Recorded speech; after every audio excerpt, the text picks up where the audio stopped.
concrete walls. There's a place for us where we could go, where we could be alone. Between city lights, we don't have to hide. I wanna go, do you wanna follow? There's something in the air, I can't explain it, but it's there. Ain't nobody gonna find us in our secret love affair. I don't wanna have to hide no more, it shouldn't be unfair. I wanna go, and I wanna know, do you wanna follow? Baby, do you wanna follow? Come with me, do you wanna follow? Baby, can't you see that? I wanna go, and I wanna know, do you wanna follow? Baby, do you wanna follow? Come with me, do you wanna follow? Baby, can't you see that? I wanna go, and I wanna know, do you wanna follow? I can't understand why we can't hold hands, but they don't know what we have is real love. Aren't you sick and tired of having to hide? I know a place, do you wanna follow? There's something in the air, I can't explain it, but it's there. Ain't nobody gonna find us in our secret love affair. I don't wanna have to hide no more, it shouldn't be unfair. I wanna go, and I wanna know, do you wanna follow? Baby, do you wanna follow? Come with me, do you wanna follow? Baby, can't you see that?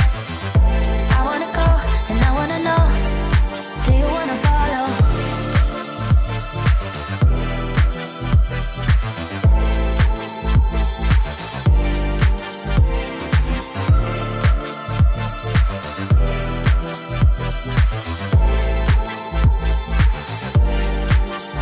Do you wanna follow?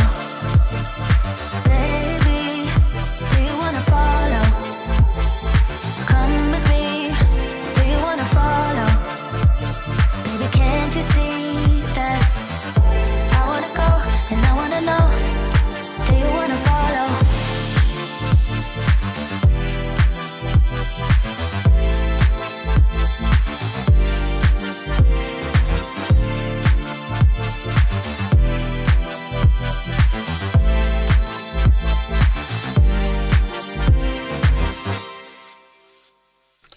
What's up, everybody?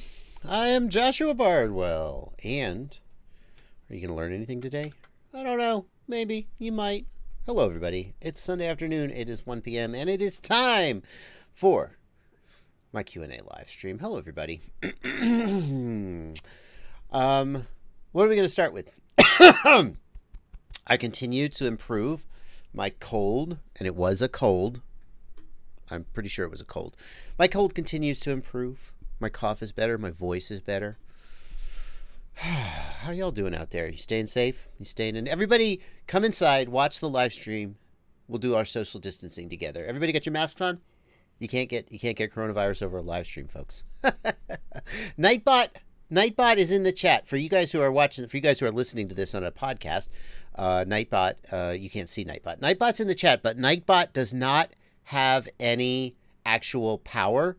Nightbot's not a mod, so I'm kind of trying to keep an eye on whether the Nightbot rules are right, because I actually mostly added Nightbot because I wanted him to auto just a message like about how I read the super chats every 15 minutes, but then I found out there were all these auto mod rules, so I think Nightbot's doing okay. If Nightbot passes the test, we'll make Nightbot a mod again, but for now you guys can just ignore Nightbot, or as Slippery FPV is doing, you can intentionally tweak Nightbot by triggering it. So, Clean056 says, please read your Instagram DMs. I do read my Instagram DMs. I will confess, though, that Instagram is the last place I check because Instagram is just horrible for having long-form conversations. So, for example, Instagram puts all of the like if I do a Is the video quality really low? Oh, Junte, video quality hasn't changed on my end, but YouTube has made the default video quality for all videos 480p. I heard about this on Linus Tech Tips. That's trying to save bandwidth. The internet is getting really stressed with everyone at home watching videos. So it may be you. Oh, going back. For example, in Instagram, if I make a post with to my story, if I post to my story and you reply to my story, then that goes in my DMs. So I'll make a post to my story and I'll get 200 responses. And then somewhere in there is the question that you DM'd to me about your quadcopter. And there's just no freaking way I could keep up with it. There's no way. If I keep saying Nightbot, if Instagram would take my actual DMs and separate them from my story responses, then maybe. So I go through my Instagram DMs every couple days, but there's always like messages that I'm just going to miss. If you really want to get a hold of me, message me on Facebook. That's the way to do it. That's the way to do it. Yeah, I apologize. I try to keep up with my Instagram DMs, but that is like the interface is so horrible. You can't tell who is actually trying to talk to you and who is just like thumbs upping your story. So sorry, Instagram. Okay. Okay.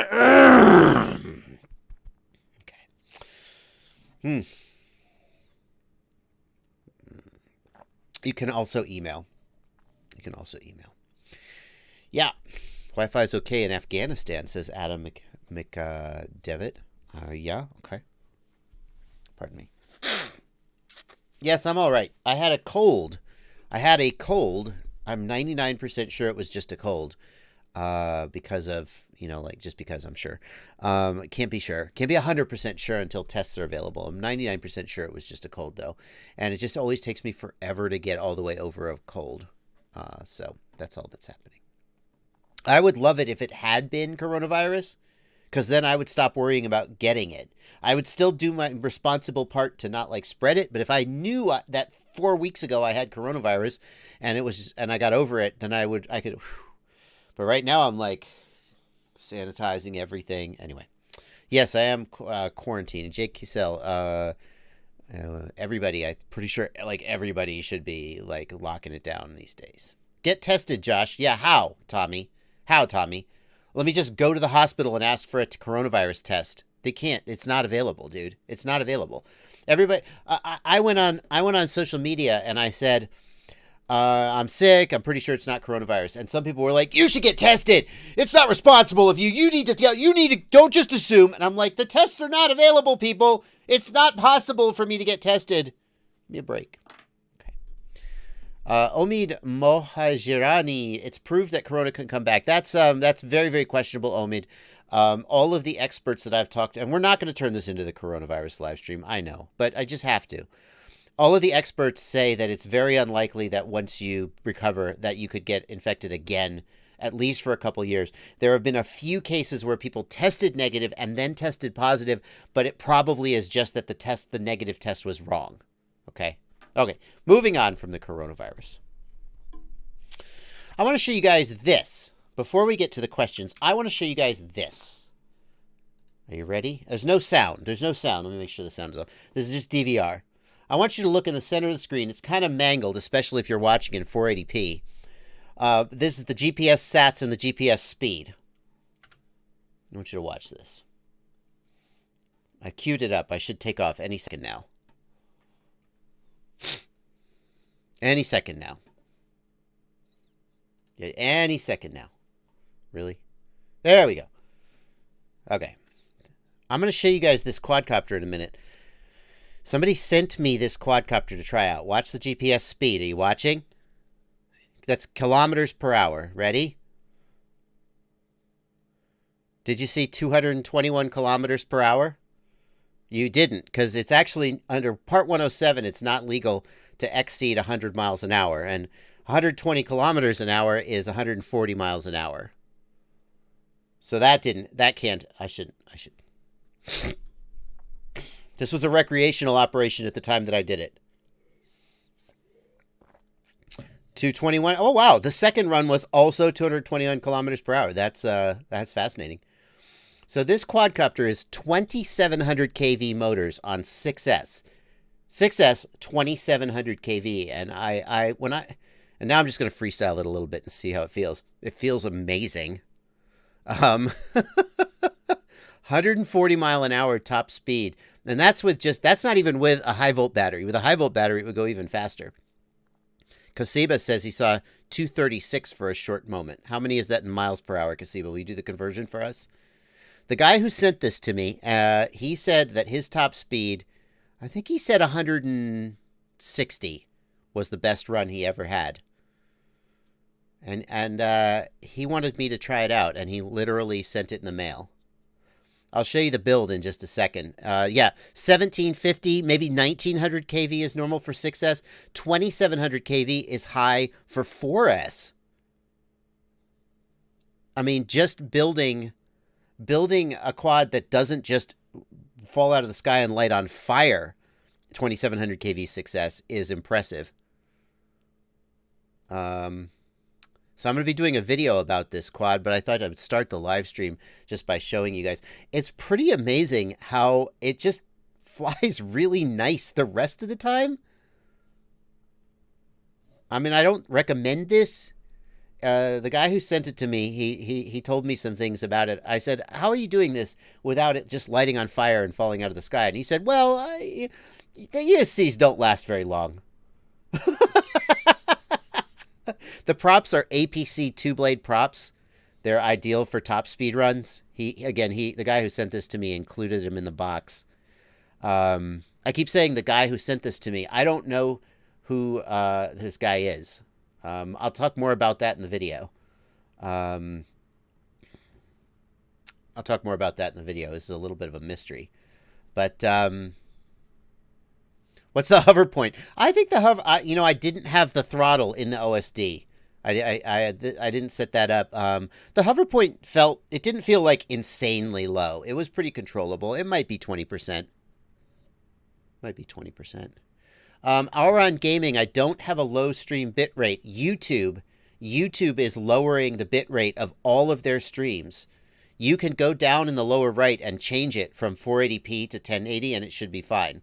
Nothing has changed on my end. YouTube is trying to save the internet of the world by lowering your bandwidth. So, anyway. Yep, that's the end of that. 144. No. You could... What the hell? You can probably go down in the lower right and just turn up the throughput, guys. But YouTube, as you might know, there's a lot of people who are at home watching YouTube and killing the internet. And YouTube is trying to help with that. Yeah, the DVR looks like crap to begin with, and then YouTube mangles it. So, so you guys want to see the quad? It's right here on the desk. How am I going to show it to you? This is the quad. The frame is actually Evan Turner's 533 frame. The motors are T-Motor F60 2700 kV.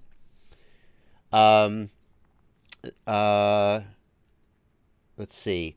The ESC is the T-Motor F55A, one of the most robust. If there's any ESC on Earth that I would wager could do 6S 2700 kV, it is the F55A. That's an expensive freaking ESC, but it's a very good ESC.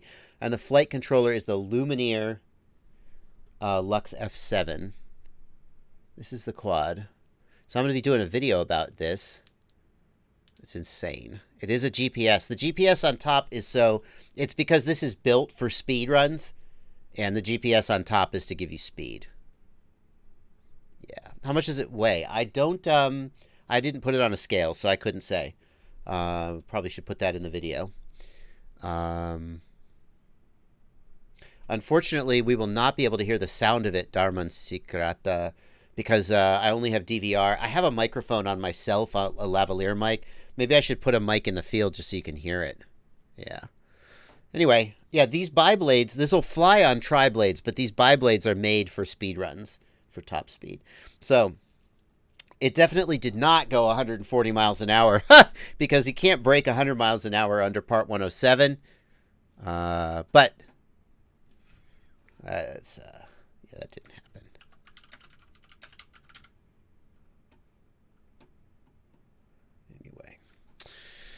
So here we are, Sunday afternoon, everybody. Can you 3D those props? I don't know. They don't have a ton of pitch. Maybe you could 3D them. I mean, you could 3D almost anything. Sunday afternoon, we're all hanging out. We're all doing our part to save the world. Who knew that there would come a time when the thing that we want to do to save the world is stay in? It turns out I've been saving the world for years. I don't go anywhere. I don't like big crowds. I don't like traveling. People say, Joshua, will you come to Europe? Come to Europe and come to our quadcopter race. We'll pay your way. And I'm like, yeah, that just sounds like work. Just sounds like work to me. You mean I gotta go and I gotta get on a plane and then I gotta sit on a plane and then I gotta sleep in a different bed that isn't my bed and I gotta talk to people. It just sounds like work. Don't get me wrong. When I do those things, I really enjoy them, and I really do enjoy like meeting people, getting to meet you guys. But to have an excuse to just stay in for 2 months and say, no, I'm doing the right thing. So, welcome. I'm hopefully going to make that a little more enjoyable for you guys. Introverts, unite. Copter Flights wants to know GoPro Session 5 or Hero 6. Copter Flights, the Hero 6 has better image quality than the Session 5. I'm pretty sure it has a larger sensor. I think that's true. The Session 5 is much more durable and more lightweight. And the Session 5 has good image quality. I gotta say that it's like a 40 or 50 gram difference to go from a Hero Session to a Hero. And if you're doing the Hero 8, it's another 10 or 15 grams on top of that. So I think the Session 5 is very good. If you're trying to do truly pro-grade cinematic stuff, like Johnny FPV, or you're trying to do a commercial or a movie, then you got to go with the Hero because the image quality is that much better. The bigger sensor, I don't know, better dynamic range, whatever it is. But for freestyle and fun, the Hero 5 Session is a damn good. It's very durable because it doesn't have a screen. It's almost indestructible. You put a tempered glass screen guard on the front, and even if you do break the screen on the Session 5, you can get a new one. It's just to take those little Torx screws out and replace it. I think the Session 5 was one of the best FPV freestyle high-def cameras you could have. It's a shame they stopped making them, although you can still get them refurb, and they're very, very worth getting. Yeah. And that's what we do. That's what we're doing, folks. Let me let you look at my screen here. In case you're new here, this is what I got going on my screen. Over here in the upper right, this is the plebs. Hello, plebs. Plebs in the chat. Plebs. Say hello, plebs. We call them plebs. They call themselves plebs, and I just picked it up, actually. Plebeians. Zachary S. asks, can any flight controller run iNav? No. iNav requires a compass, Zachary, and many flight controllers don't have compass, don't have I2C interface. So you guys are going to ask questions, and I'm going to answer them. Andres Villacrucis wants to know what I suggest as an alternative for the Session. Andres, I just go with the Hero 6 or Hero 7. I mean, just bite the bullet, take the weight. I don't think there's anything else out there that has as good image quality. I mean, you could get like a run camera, Foxeer, but the image quality is just not that good. Leskira says, we didn't call ourselves plebs. Some other guy did, and now you call us. I kind of like it, though, but I mean it with love. I don't mean it in a disparaging way. So you guys can ask questions. I'll do my best to answer them. Normally, this is the point where I would plug the super chats. But given everything that's going on in the world, I would prefer, I mean, I appreciate your super chats. I'm not going to push them. If you have $5 or $10 or even more dollars to give as a super chat, save it. Take care of yourself. Take care of your family. Take care of your local community. And when we all come out the other side of this, you'll know that the coronavirus thing in the United States is over when you see me start shilling for super chats again. How about that? Let's just don't go crazy. Keep your money. And thanks to my patrons and other sources of income. I'm okay. If you have money to give, please take care of your local community because God knows a lot of them are going to need it, especially if you're in a really affected environment like Washington, like New York City, Chicago, Louisiana, New Orleans, many places around the country who definitely need assistance desperately, and it would be really sort of crass for me to be like, but no, guys, give me your super chats, send them in. I will answer as many questions as I can. If you want to make sure I get your question, I don't know, like put $1 in the super chat just to make sure I get it. But really, Anyway, and then speaking of my patrons, over here on the left, these are my patrons, patreon.com, and I'll be answering questions from them as well. So they're on my Discord server. Now, there was a question that came up before I started the stream, and it scrolled by so quickly, but I want to make sure I get it. Somebody asked about my 3 packs a day challenge. In case you're not following along on my channel, here's the thing. I sit down in the morning, I get a cup of coffee, and I answer questions that came in overnight. That's like the first thing I do, because I want to like get my inbox as close to zero as I can. So I spend maybe 2 hours, maybe a little more, answering questions. And so by the time it comes to about noon o'clock, I'm done answering questions, I've had my coffee, and I start working on today's video. And then I finish today's video, I get it posted, I get it edited, whatever I got to do.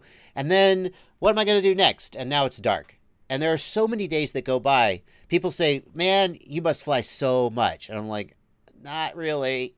There are weeks that go by that I don't fly a single pack. And I was like, this is ridiculous. This has got to stop. So I said, I'm going to fly 3 packs a day. I said every day. Sometimes it rains, though. Many days as I can. And somebody asked, how is that going? Because some people responded to that by saying, 3 packs? You're not even warmed up after 3 packs. Like, you got to do at least 8 or 10 packs or 15 packs if you want to really improve. Now, I'm not going to argue. More stick time matters. The more stick time you have, the better you are going to be. If you're a racing pilot, serious racers will go out to a course and they will put in 50 or 100 packs in a day just working it. But here's my theory, and I'm testing this theory to see if it's true. I think it's true. My theory is that a little bit every day, pardon me, a little bit every day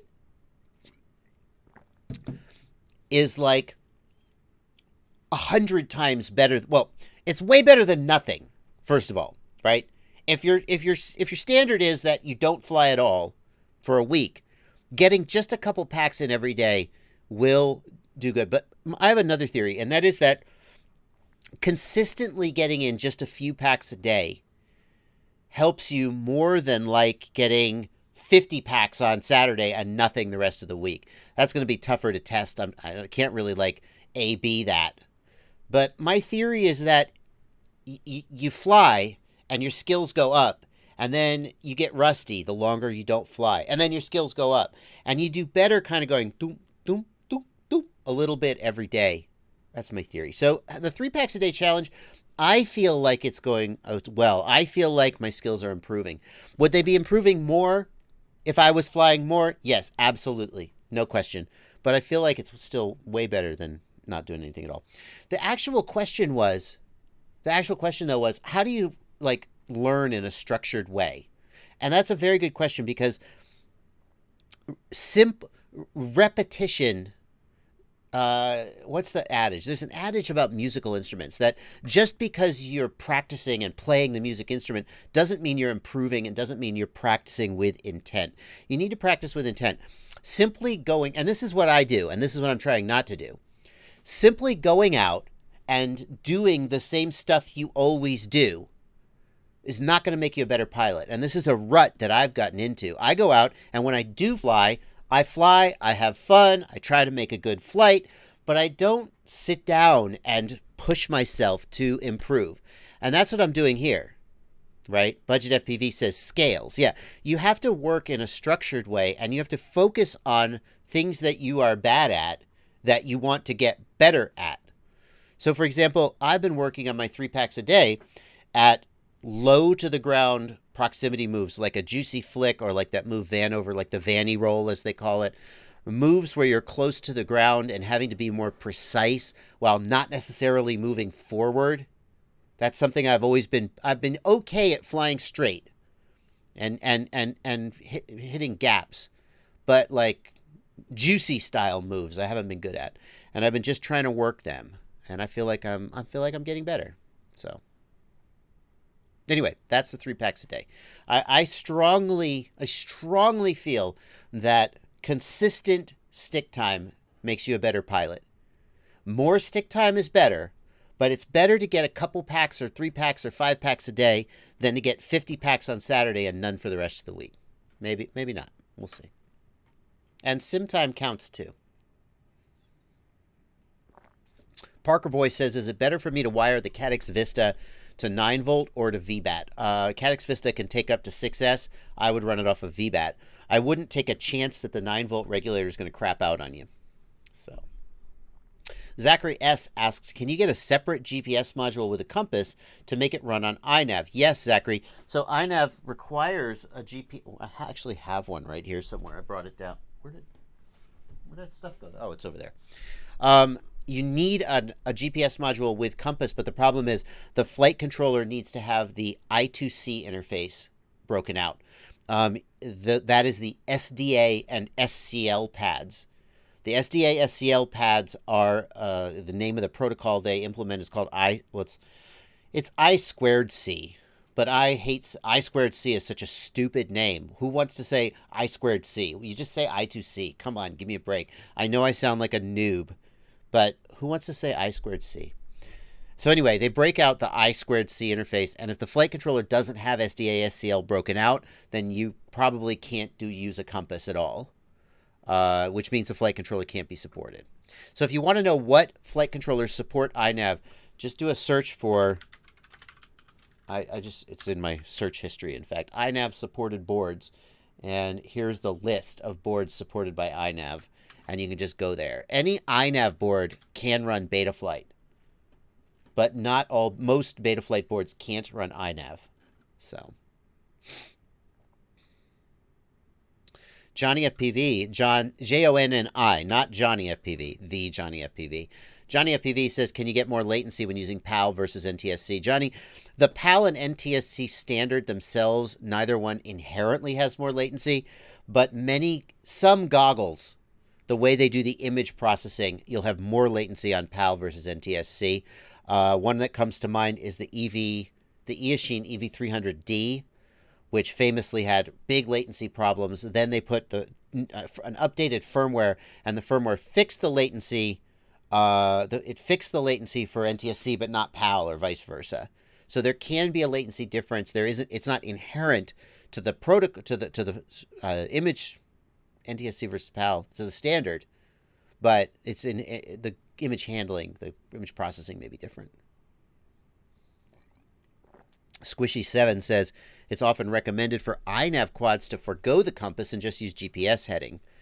Compasses on quads frequently drift during flight. Squishy, I'm aware of that. I thought iNav wanted you to have a working compass, though. I thought it required a working compass. Is that not the case? Squishy will let me know in the chat. Piranha32 reminds us that NTSC is 30 frames per second, and PAL is 25 frames per second. It's true that the higher refresh rate will have slightly lower latency, but I think that difference is pretty minimal. Squishy says, ArduPilot requires a compass, but iNav does not. That's interesting. I didn't know that. The reason that compasses on quads often drift is that on little quads, the compass is packed down in there, and there's a lot of electrical noise. That's why Betaflight just uses GPS heading. But the problem with GPS heading is that GPS heading, GPS heading tells you based on the GPS signal which direction you're moving. And the assumption is that you're facing in the direction that you're moving. So if you have a quadcopter and you fly this way and you level out, GPS heading is still pointing that way. If now you yaw to face another direction, GPS heading still points that way until you begin moving, and then it updates. So that's why compass is useful, because compass will tell you which direction you're actually facing.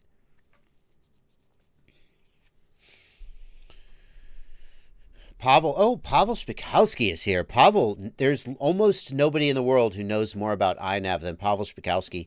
Pavel and I also are similarly handsome gentlemen. Let me see if I can pull up a picture of Pavel. Pavel Bukowski. Pavel, I'm doing my best to say your name correctly. I'm sure I'm not. I'll do my best with pronunciations. Look at this handsome devil. People have called him, I think Pavel is Polish.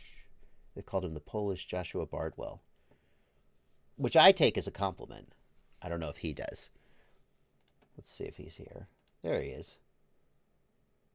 This guy knows so much about iNav. In fact, Pavel, I've been meaning to reach out to you because I'm building the Tyro 119, and after I finish the Betaflight setup, I'm going to put iNav on it. And I thought, well, I could just muddle my way through, but maybe I should actually talk to an expert. So we'll see about that.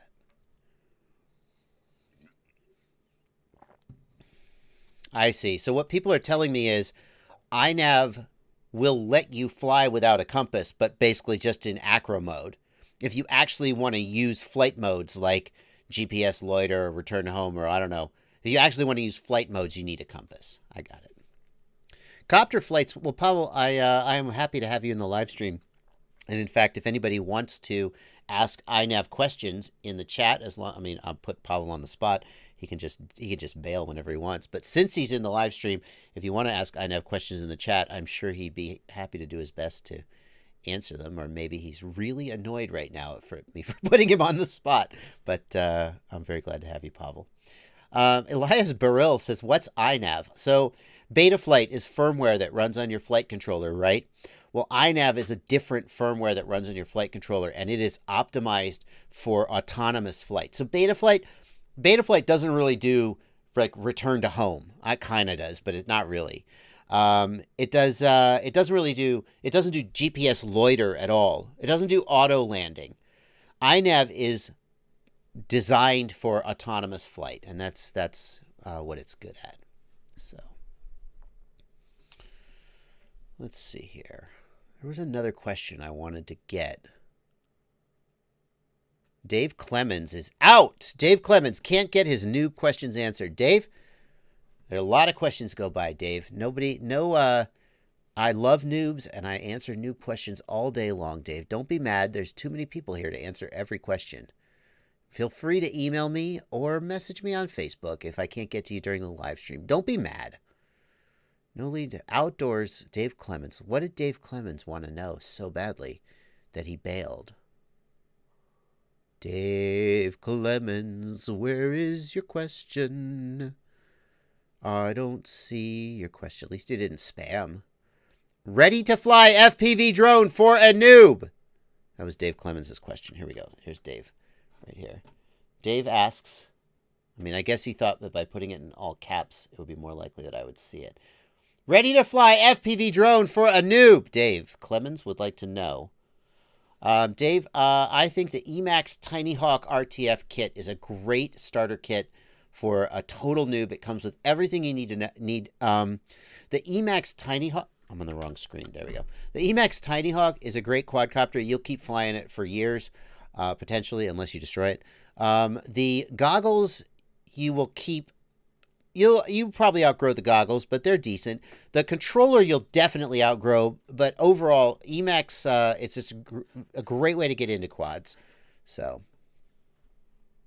that's what I recommend. There are other good RTF kits, but I feel like the Emax Tiny Hawk kit, it comes with batteries, a charger, a quad, goggles, and a controller, and it's like $160. I just don't think there's a better way to get into the hobby. The newbie drone ready to fly kit. Did they lower the price on that? The newbie drone.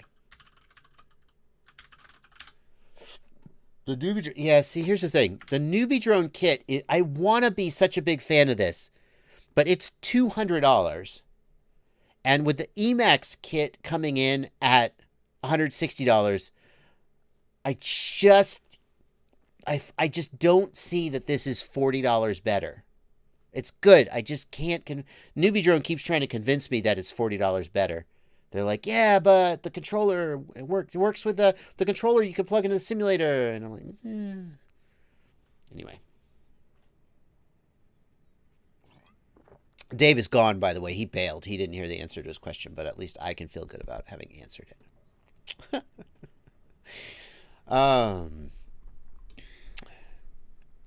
Yeah. I don't know. I thought about doing, I should talk to Pavel about this, actually. I shouldn't just talk about it on a live stream, but what the hell. Yeah, I thought, I'm doing this Tyro 119 series where I do the Betaflight setup. I thought, wouldn't it be cool if Pavel did an iNav setup, and then we could like collab. Since, I mean, like, I could muddle my way through iNav, but I'm hardly an authority on it. Maybe. Maybe we'll do that. Who knows? Is my soldering iron left on in the background? It is not. It is not, but thank you for asking. You're seeing that little red light from a power supply. No worry.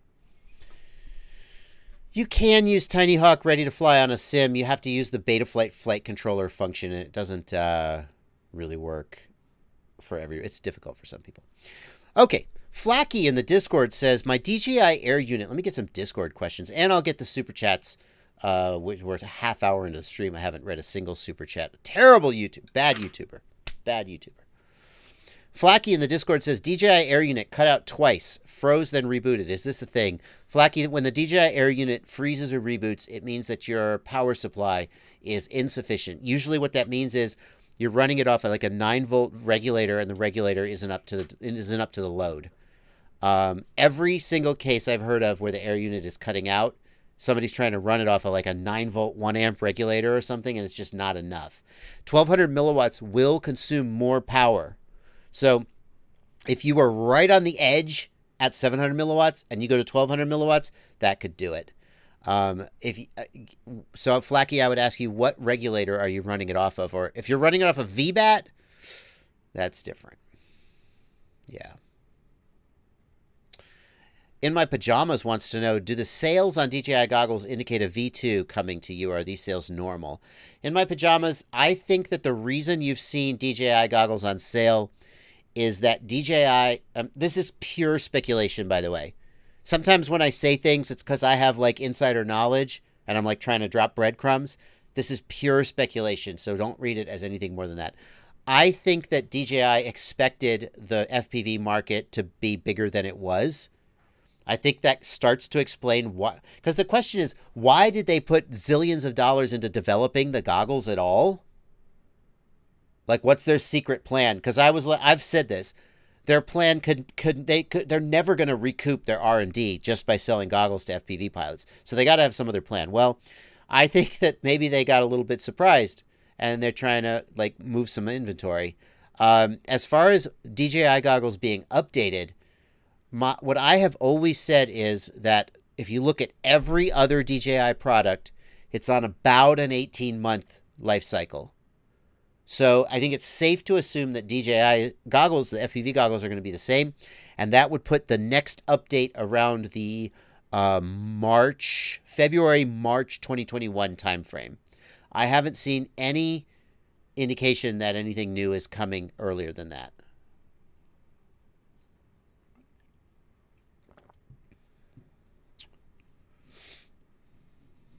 Jessica Jones wants me to do the Tyro 99.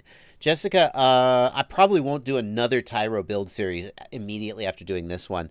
I don't know if the Tyro 99 flight controller is identical. I know that these Tyros often use a very similar flight controller. Like, I think the Tyro 129 uses the same flight controller as the 119. It's possible that you could follow this series. Many of the things in this series are going to be the same. But a USB drive just unplugged. That's weird. John Solo says, what if DJI abandons the goggles and there's never a V2? John, I mean, that's always a possibility. I don't think that, I mean, DJI, like, they still support a lot of old products. I don't see that coming. I don't see that coming. I mean, anything could happen, but I don't think so. Flacky says that the air unit's running off of VBAT. It's running off a 3S. That should be fine, Flacky. 12 volts is fine. It can run off... Can it run down to 2S or is it 3S? Let's look at the input voltage for the air unit. No, it runs down to 9 volts. So that's no problem. The voltage, I think, is down to 2S. 7.4 volts. There's no way it should be browning out on 7.4 on 3S. Is it overheating? That's the other thing. If it was overheating, like because it's inside a plane, that could cause it to brown out. When it overheats, it'll go into low power mode. Rebooting, though, that I don't know. So that's a second question for you, Flacky. Was it overheating?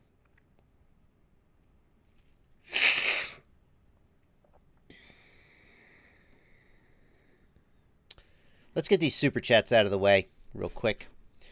Henzelanine, thank you for $3 and a fist bump. Thank you.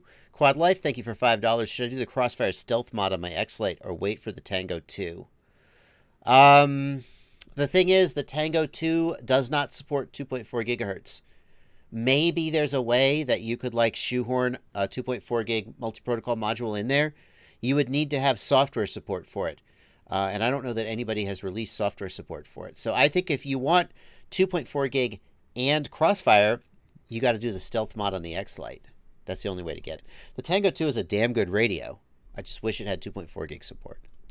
Peter Foley, thank you for $5. Any alternate way to get GPS data out of black box files? Black Box Explorer won't show GPS. I'm unable to build black box tools. Peter, what I do if I want GPS is in the radio. You can set the radio up to log to a CSV file on the SD card. It's in the special functions menu. Let me look real quick. I'll tell you. I can't really easily show you because I don't have a camera pointed at the desk. In OpenTX, in the special functions menu, let me find it. Special functions. The special function is named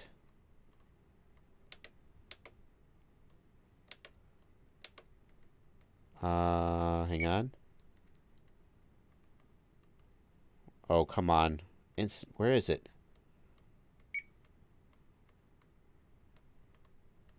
SD logs. Okay. The special function is named SD logs. And what I do is I tie that to my arming switch. So as soon as I arm, it'll log. And it'll write to a CSV file. And assuming that the GPS data is in telemetry, which if you don't have telemetry running, then you're kind of boned. I don't know how to do it for you there. But if you have telemetry, that will work. I don't know why you're having to build black box tools yourself. Can you not download the pre-compiled ones? Maybe you're not on Windows.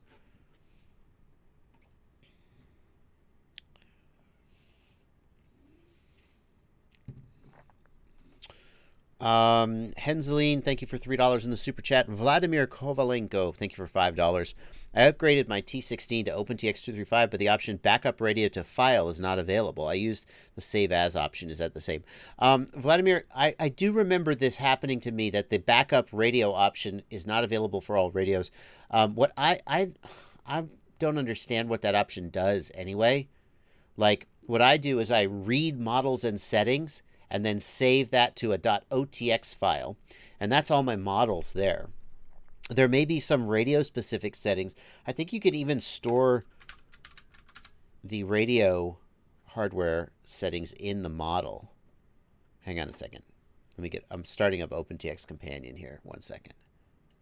No, I don't want to download it. No, I don't want to No, I don't want to. Damn it. Come on.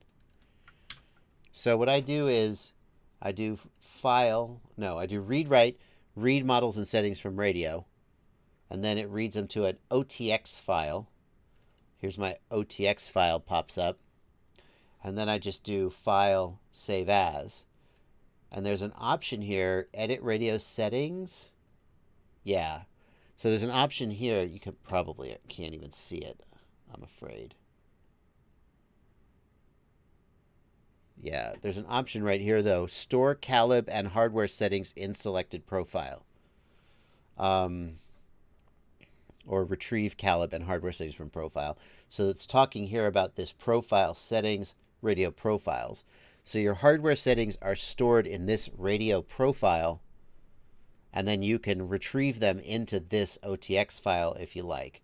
And that's going to be things like your stick calibration and so forth. But in general, if you just do read models and settings and then file save as, in general, that's how I would back up my models. I think the back radio to file is... Oh, man. What's going on, guys? Are there bots in the chat? Where are the bots? Where are the bots? What the hell? I'm gonna hide users, guys. I hope I don't get any real users. Hold on, guys. I'm sorry. Hide user. What the fuck? A bot is spamming bots in chat, Omega lol. See, now we need Nightbot. We need Nightbot to be blocking these people who are spamming. I'm going to guess that Mary Hungry for You is not a legit... Oh my god. I'm going to... Now, this is just insulting. One of the bots spammed a Nightbot warning. I'm going to get these guys manually. And I'm gonna make Nightbot a moderator again. So Nightbot's a moderator again, so hopefully Nightbot will help control these emote bots. But I'm gonna... Francis Jean. I think Francis Jean is not. I hope, guys, I hope I'm not hiding real users here. Gabriella Tattoo Girls, I don't recognize you. If I accidentally hide you and you want me to unhide you, then contact me. I'm just trying to clean up the chat here, though. Real wife need you. I'm going to go with no on that one. I'm going to guess that's not real. Madison is the true MILF. I'm going to guess that that is a bot. Sophia loves yours. Thank you, Sophia. It's always nice to be loved. Sophia is a true MILF, not like those fake MILFs. Oh, my God. Jessica wants to see the D. Well, Jessica, you can get me after the live stream, and we'll see what we can figure out. Linda Joan. Hide user. Almost there, guys. Almost there. I think I got most of them. Linda Stepmom. Yes, I do, Linda. Sorry, guys. Great live stream. Well, it looks like we need Nightbot after all. Don't spam emotes. Nightbot will yell at you. We're going to see what we can do about that. Alrighty. I think I've got them all. Mostly.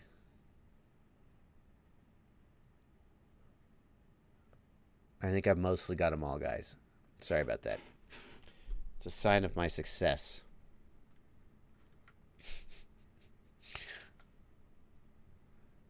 Savannah. Oh. Okay. Okay, let's get back to the stream. If I accidentally hid you from my channel and you're a real person, please email me, message me. I apologize. Savannah rough anal. Savannah needs to see a doctor. Let's get back with the let's get back to the chat. Happy Flying FPV.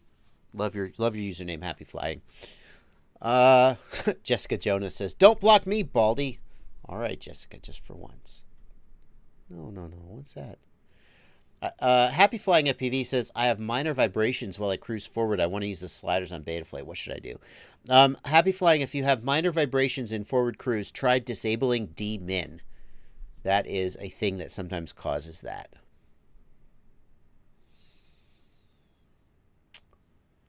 Do you really think any of those names are real? I doubt it, but I don't want to take any chances. Sometimes people have weird names. Craft King got timed out by Nightbot. What did you do? Yeah, so now Nightbot is going to be up your ass, guys. So don't spam emotes, but apparently the bots are spamming emotes, so I got to turn it on. So just don't spam emotes, okay, guys?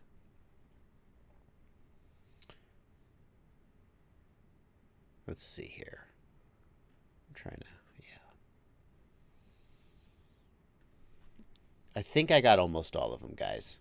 I think I got almost all of them. We'll keep an eye out. I don't think I'll get demonetized, guys. It'll be fine. Hellinger Bim Bam says, "How's my 1S charger coming along?" It's not. It's never. If you want a discharger or storage charger, use the Tiny Whoop.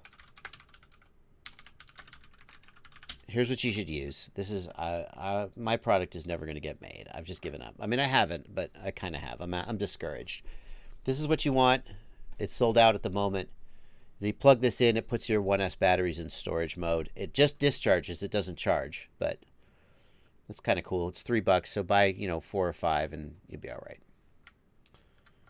Yeah. Are they back? Oh my goodness, they're back. Hide user. Hide user. See, now they're not using enough. Jessica Jonas, you're going to stop using Jessica. Is Jessica a bot? Jessica, if you're a bot, tell me in the chat. Jessica is making comments as if she was a bot. She got emotes in there. I'm not sure. Yeah. Dennis Timo Fuke says, please tell us about your perfect freestyle quad. I've moved on from that one. That obviously I'm still, you know, I still use my motors, and the Holy Bro flight controller is still pretty solid. The Runcam Eagle, unfortunately, is discontinued. If you can still find them, they're great. But I've been thinking about what kind of new build I want to do, and I kind of think I would like to use a lighter weight build. These lightweight builds are so impressive how they fly. I would love to try to maybe do a freestyle build with less weight. We'll see about that.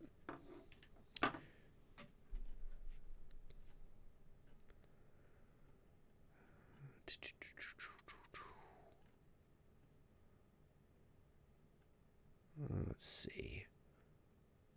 I hope, thank you, Steve. Thank you, Steve M, for helping mod the chat and get rid of the bots.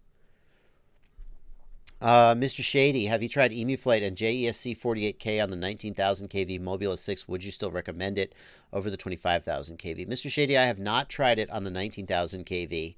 I only have the 25,000 kV Mobula 6 at the moment. I gave the 19,000 kV away. Every month I do a big giveaway for my patrons, and I just, all the spare gear that I've got that I reviewed, but maybe that I'm not going to, like, I obviously it's all good gear and I would like to keep it, but so much of it just ends up sitting on a shelf because you can only fly so many quads. So I give a lot of it away to my patrons every month, and I gave away the 19,000 kV and kept the 25,000 kV. So, I like the 25,000. The 25,000 was more manageable than I thought it was going to be, compared to the 19, especially with the 48K mod. It helped with the battery life. I still think the 19,000 kV is going to be better for a lot of people. The 25,000 kV is pretty powerful, and if you don't have a throttle curve or a throttle scale, you're going to struggle with it, especially indoors. Some people will. So I think there's a place for the 19,000 kV, but I do revise my opinion of the 25,000 kV. I thought that the 25,000 kV was going to be basically pointless. It was just going to kill batteries, but I think that the 25,000, I was wrong about that. The 25,000 kV is pretty flyable. Yeah.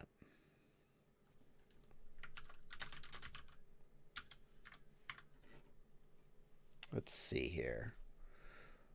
What software should I use to calculate ESC prop battery motors? Asks David Spahn. David, there is no software that you can do it. The best thing to do is to look at existing builds and see what other people are doing that works. There is no I've tried to come up with a universal formula, and there just isn't one.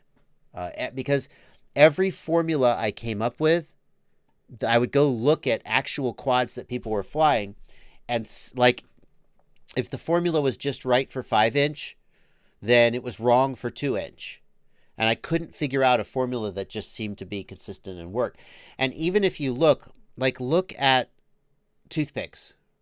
A year ago, if you say, what's the perfect size motor for a toothpick, it would have been like, I don't know, like an 08 or maybe an 11XX. And now we've got some toothpicks running 12 millimeter or even 13 millimeter motors. And you go, well, what's the perfect motor size for a toothpick? I guess it changes.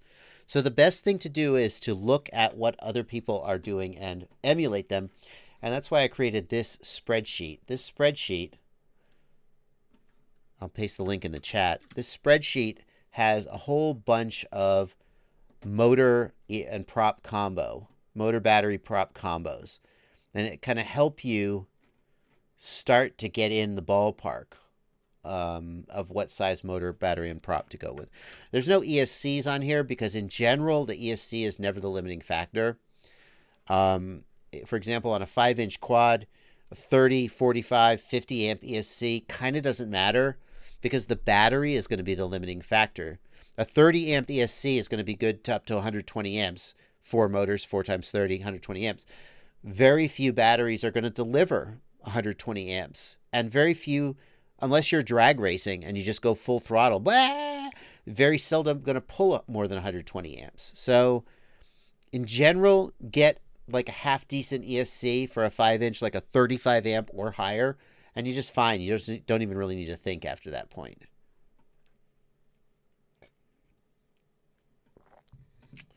Are we going to get PID sliders in the Betaflight OSD, asks Copter Flights. Copter Flights, I believe that they are working on that for Betaflight 4.2. Not 100% sure, but I think that they are. That is a common request. Jessica Jones, sure sounding like a bot, Jessica. Can you offer mini drones that I can fly indoor? Emoji. What do you think, Chad? Is Jessica Jones a bot? I don't know, Jessica. I thought Jessica Jones said don't. She responded to something that I was saying. Do you like catalyst frames? Is she just repeating other questions? Is she a chat, guys? Is she a bot? Yeah, they're copying questions. I think, Jessica, you're going to get hidden. She is a bot. Yeah, I thought so. All right, Jessica's out of here. I'd use her on this channel. Bye, Jessica. You're fired. Did I miss a super chat, guys? Vladimir Kovalenko. I got up through Vladimir Kovalenko. I don't think I missed a super chat. All right. Jessica's gone. I don't think I missed a super chat. I don't think I did. What's the new hotness going to be in Betaflight 4.2? You know who is a great person to ask that?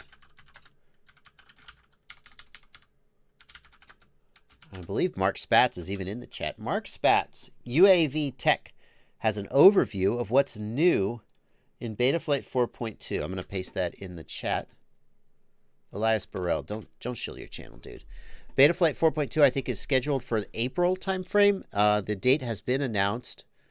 This is Mark Spatz's UAV Tech. I missed your... Let me reload the super chats. Maybe the super chats aren't updating. The super chats aren't updating. That's why. I'll get that in a second. May. UAV Tech says Betaflight 4.2 in May. May timeframe. And Mark Spatz has an update, and maybe goes into a little more detail than some people would want. 22. I've been accused of that myself, but he goes through all of these GitHub issues. Issues? No. Well, anyway, he goes through GitHub, and he looks at all the things that they're working on. Many of these things are pretty esoteric. Like feed forward is being improved to deal better with dropped packets. I think a lot of people aren't going to notice that very well. Mark, what would you say is like the killer feature in 4.2? Like something that... Oh, here we go. Add OSD background support for static portions of display elements. Add camera frame OSD element. OSD logo on arming. That's cute. The rates. The rates. Oh, Francis Jean is a bot. All right, you're out of here, Francis Jean. Sorry, guys. Betaflight 4.2 is going to be changing the way that rates are calculated. Instead of having a... like the RC rate, S rate, and Expo, which nobody knows what the hell they do. Basically, you're going to set 2 rates. One is going to be your center stick rate, one is going to be your full stick rate, and then a curve parameter. So they're basically going to be 3 parameters that are a little more intuitive to use. So that's exciting. Can't tell if Mark Spatz responded. UAV Tech. Mark, what do you think is the killer feature in 4.2? Let us know in the chat. If you come up with anything. I think those rate changes, the rate changes are exciting, but at the same time, they better have a converter to convert your rates so that you can,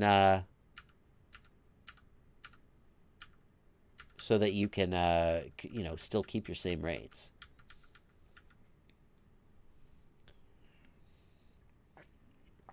Locum wants to know, with 300 euros, is the Fat Shark Attitude V5 a good buy?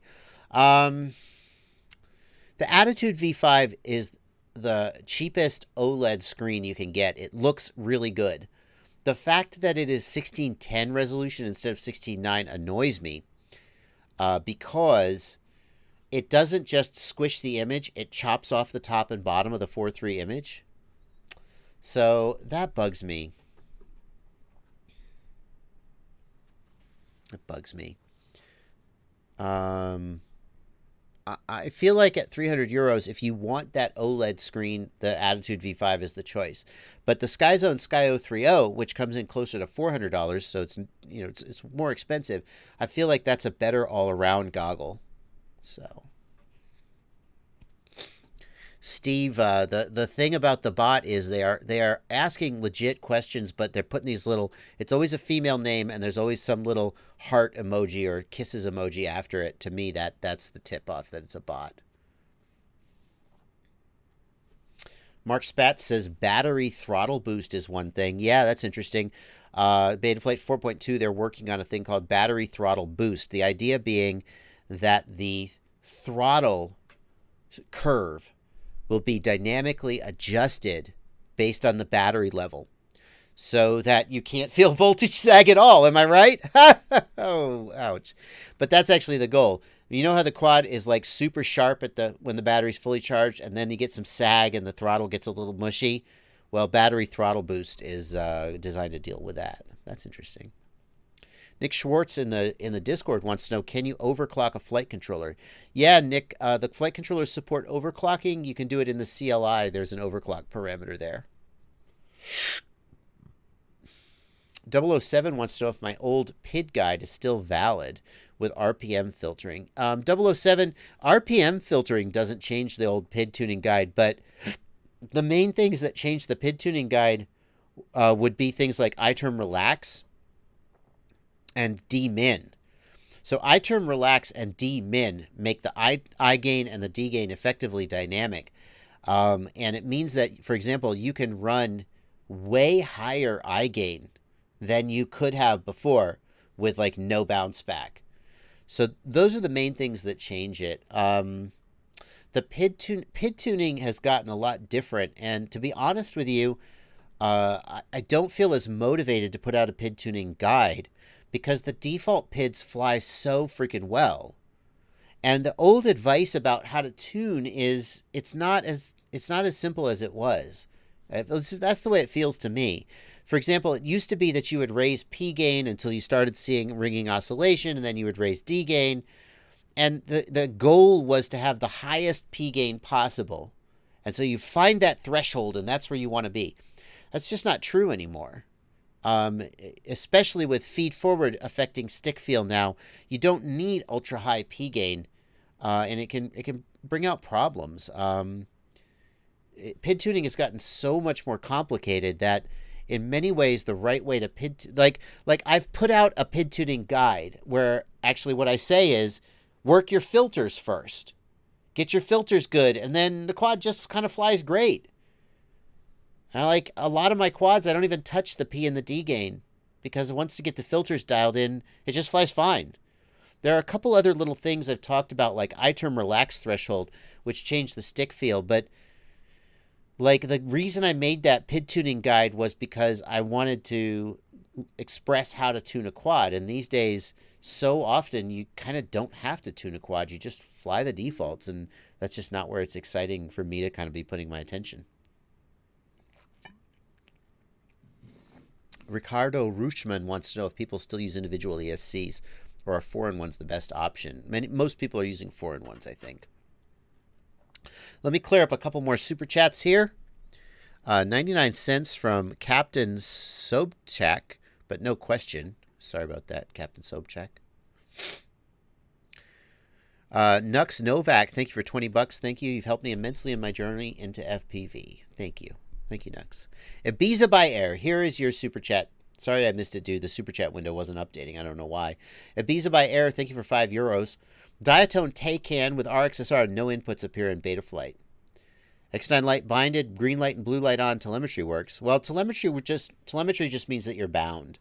Most likely, so if you're using the Taycan Ibiza by Air, the Taycan comes with a pre-wired plug, and it has a pre-made plug that goes into the RXSR that plugs into the plug. So I assume that's what you did. At that point, all you need to do is make sure that the correct UART is configured on the ports tab, and make sure that SBus is selected as the protocol. My guess is that because the plug makes it pretty foolproof, you just plug the wire in. I don't have one nearby. But there's a pre-made plug, so it's got to be like soldered up correctly. If you soldered up the RXSR yourself, then maybe you soldered to the wrong wire. Ibiza by Air, well, you can message me on Facebook or however, email me, and we can go through it and we can look at your build. But that's what I would say to do. Let's see here.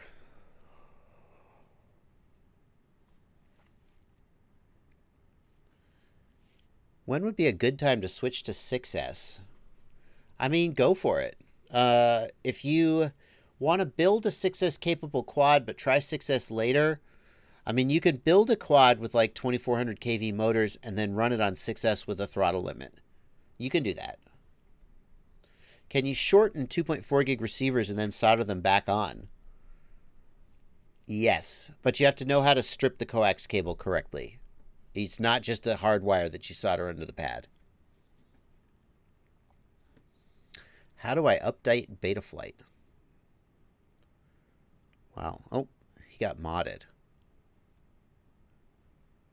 Was that a bot? Steve, he had no emojis. I'm sure you wouldn't have hidden him if you weren't sure. Oh, here's the question from Captain Sobchak.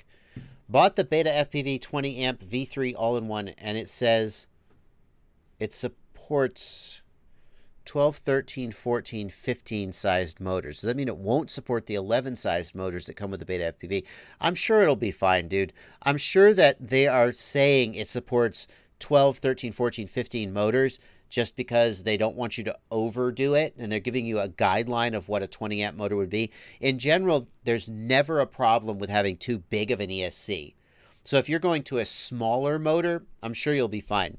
The downside might be that you have a little more weight than you need, but you'll be okay, Captain Sobchak. You'll be fine. Understood, Steve. Thank you for your modding.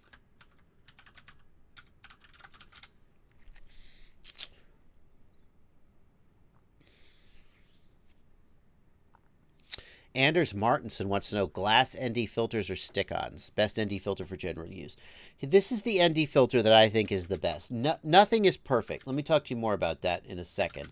But let me put this up on screen first. So this is my favorite ND... No. There it is. This is my favorite ND filter right now. It's called Camera Butter. Before we talk about why this is my favorite ND filter... I want to talk about what an ND filter is. Hang on one second. Hang on one second.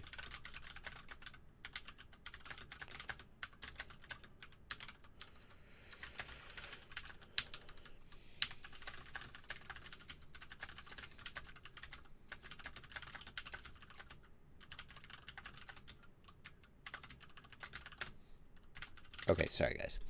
So an ND filter adds motion blur, and I'll show you an example of what that looks like. I have a video that I shot with an ND filter on, and it was too much.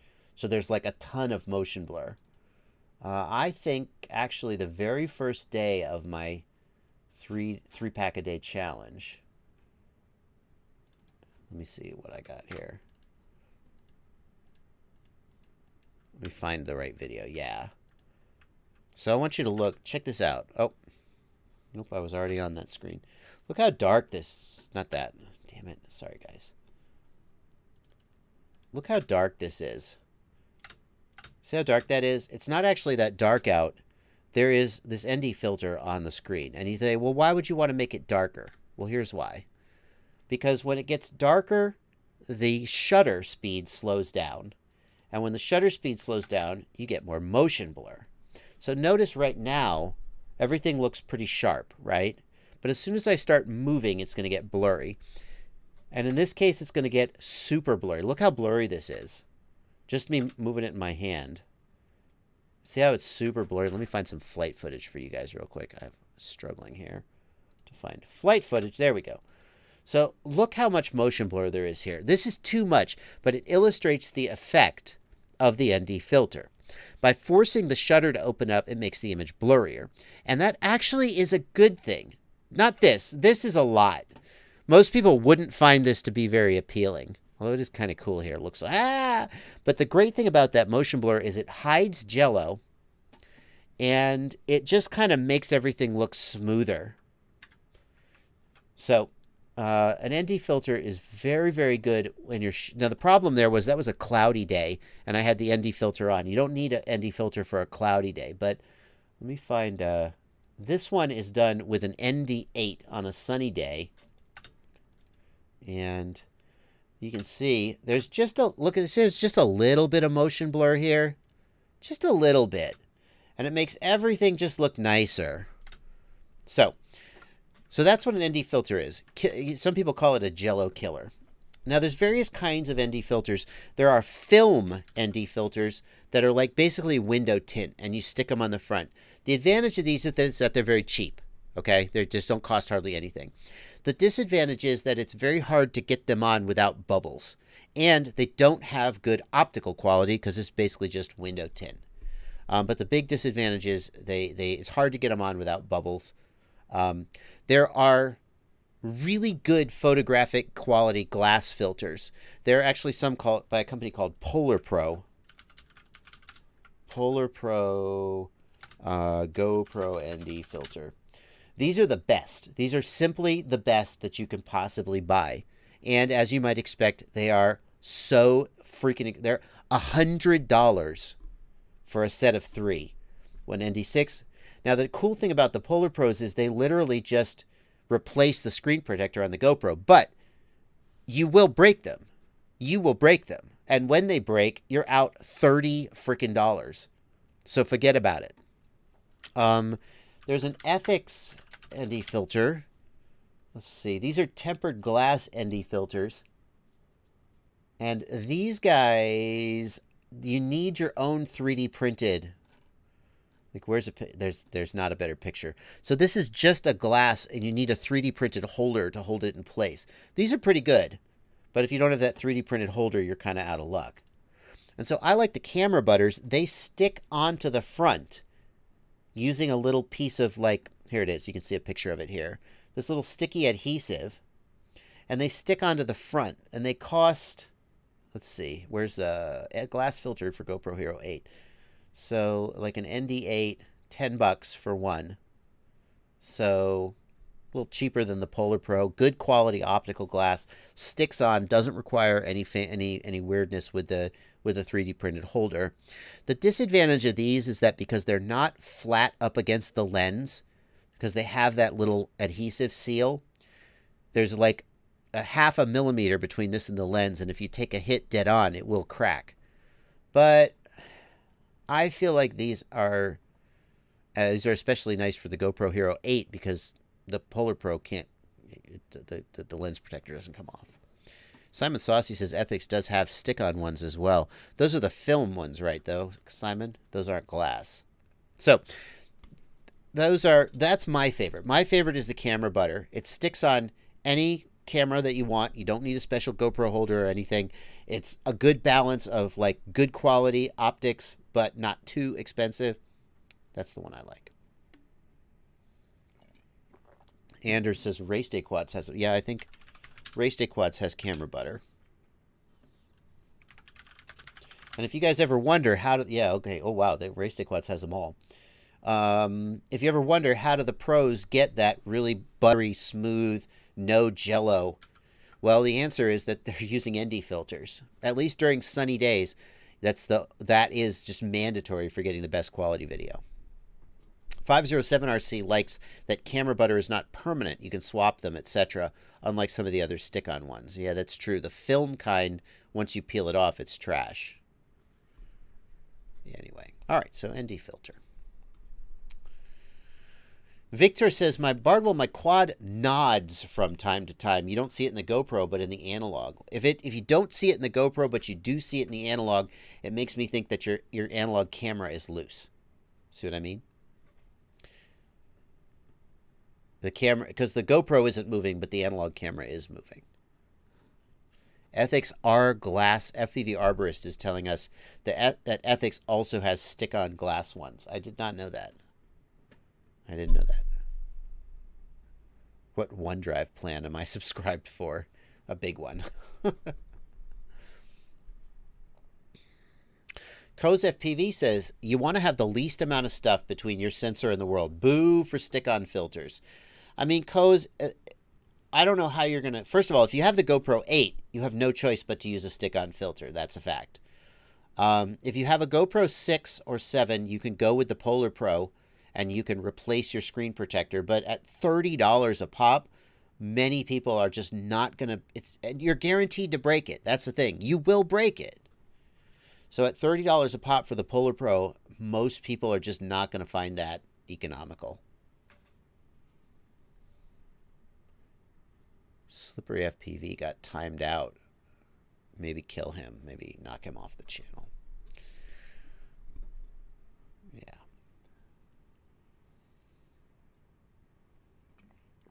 Vandal FPV says, how do I update Betaflight? Uh-oh. Vandal FPV was the skateboard guy who was asking how to update Betaflight. Steve, is it possible? I know I gotta undo that. Slippery is also legit, says Dav. All right, guys. I apologize. The bots are ruining it for everybody. I sincerely apologize. We're trying to stay on top of it. I'm real quick going to go and fix that. I'm going to fix your channel, dude with a skateboard. Community.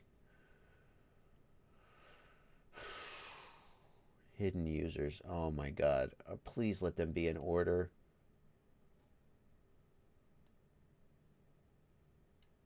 Oh, my gosh.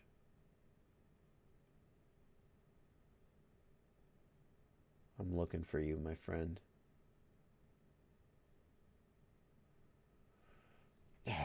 Can I search?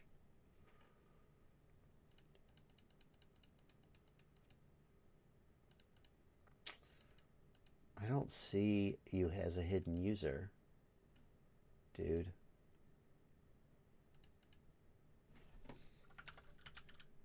I got him. I got you, man. I got your channel back. Okay. Your skateboard, dude with a skateboard, your channel is back. How do you update Betaflight? I mean,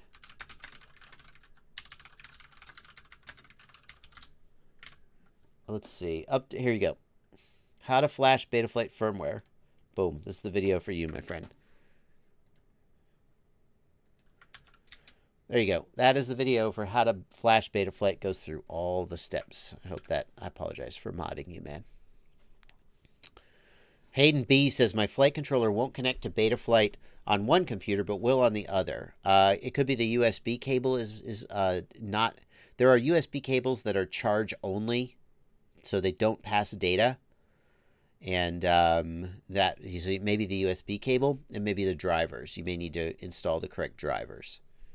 So...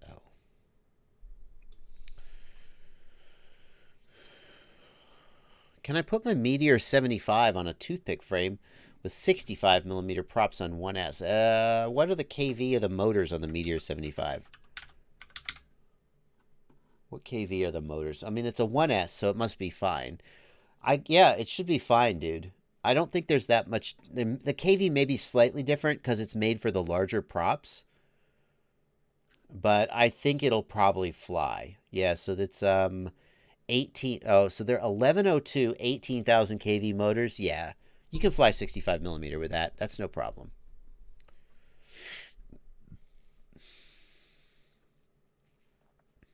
Thank you, Jason, for that information.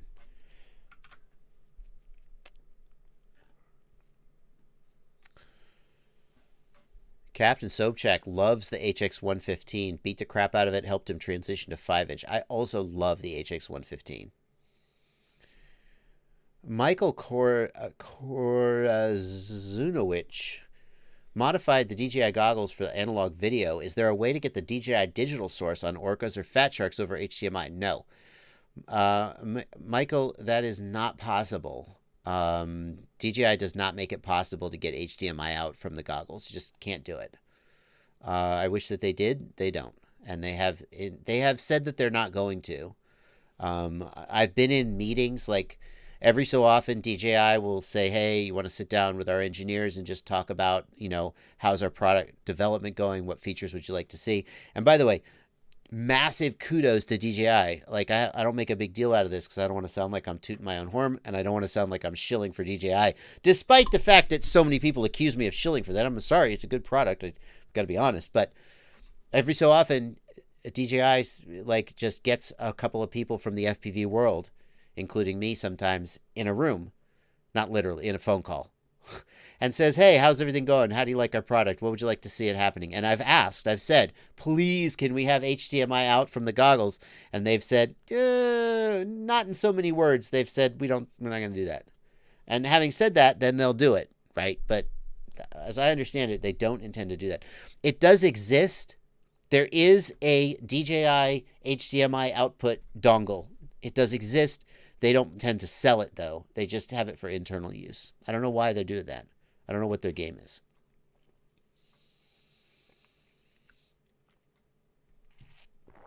Slippery FPV keeps... I think that Slippery FPV is legit, but Slippery keeps getting timed out because he keeps putting emojis. RC Flyer, yes. I'm still shilling for DJI. That is correct. I shill for DJI, by which I mean when there's a sincerely good product that I sincerely like, I am honest and enthusiastic about that. So yeah, that's shilling, right? I'm also shilling for the Jumper T16, for the Fat Shark HDO2, shilling for the Gep RC Rocket. This thing is amazing. I got a Samsung Galaxy S10. Big fan of that. Shill. I got my glasses from Zenny Optical. If you guys wear glasses, Zenny Optical, so inexpensive. They come in the mail. You do have to go to an optometrist to get a prescription. But then just don't buy your glasses in the showroom. There's Zenny Optical. Shill. I'm shilling. Shilling. Okay.